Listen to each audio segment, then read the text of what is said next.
What do you think about the consequences of the revolution to Iran, like in economy and everyday life? Um, it was good at the beginning and it was just growing. Iran has so many resources, it's not like any countries around it. It has very good situation. We have good weather, oil, forests.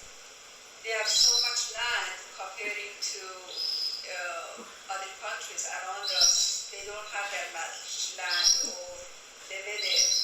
And so, what was the question? How do you think the consequences of the revolution, how do you think it helps or hindered Iran, like its economy and its So everything? the economy was good at the beginning with all the resources we had. Even at the beginning we had that sanction, but it made us better because before. That overthrowing the Shah Mohammed Reza Pahlavi was. Do you think that overthrowing the Shah Pahlavi was a good idea to move the country forward? Yes. It was a good idea because Shah wasn't doing it. He just liked the same old thing over and over and over for so many years. And he had to go for better.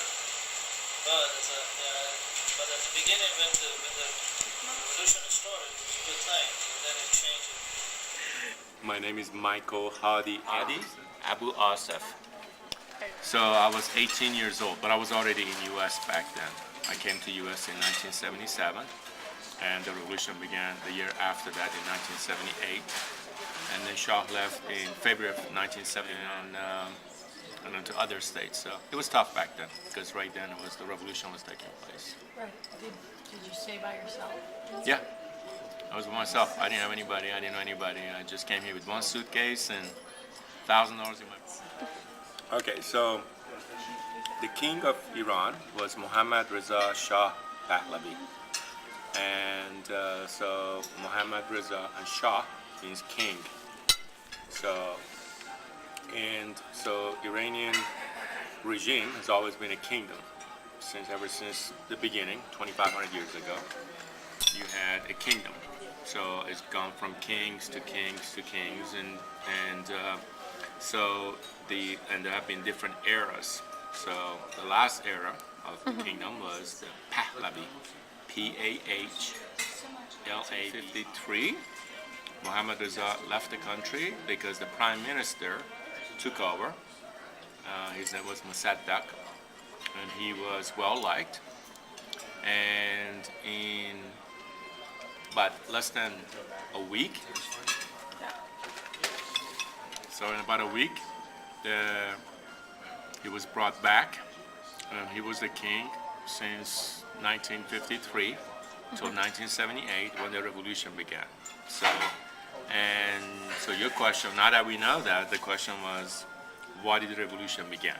Well, revolution, like anything else, is a revolt, right? So that means there is an uprising and majority people are against this system or the political system, and therefore revolution, took place. But I would say, from my perspective, that perhaps because the Iranian, after Shah took over in 1953,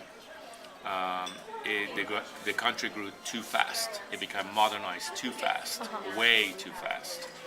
Why? Because Mohammad Reza, the king, Shah, he was educated in Switzerland. So he spoke English, he spoke French, he spoke German, he spoke Farsi, he spoke 7 languages actually. So he was well educated, he had grown overseas, he was a pilot, he could fly a big plane, he was big on he'd grown up in a Western civilization. So he wanted to see Iran grew and become civilized and become modern, just like the other countries. So with that, obviously a lot of money being invested from the oil, sale of oil, that went to a select group of people, perhaps, and the majority of the people, the older, the younger people, felt like that the poverty was still there, while a group of Iran was progressing fast. Majority was not getting there, and they were not getting their share.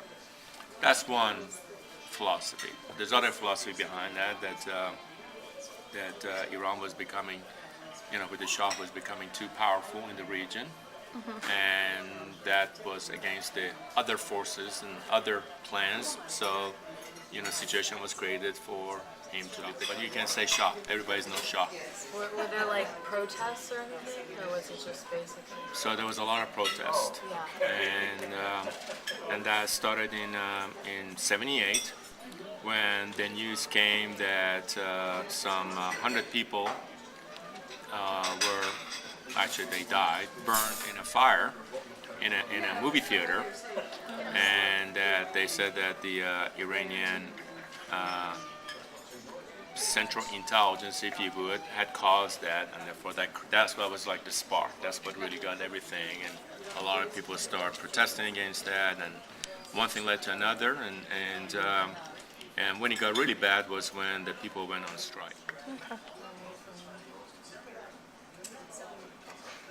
I imagine that like a lot of people.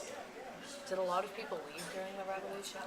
Good question. So a lot of people had already left, like when the uprising started, basically. So, and a lot of people, not a lot of people, So, but some did. Those that could did. But it wasn't like some of the other revolutions you see where the whole country lives, because it was so fast.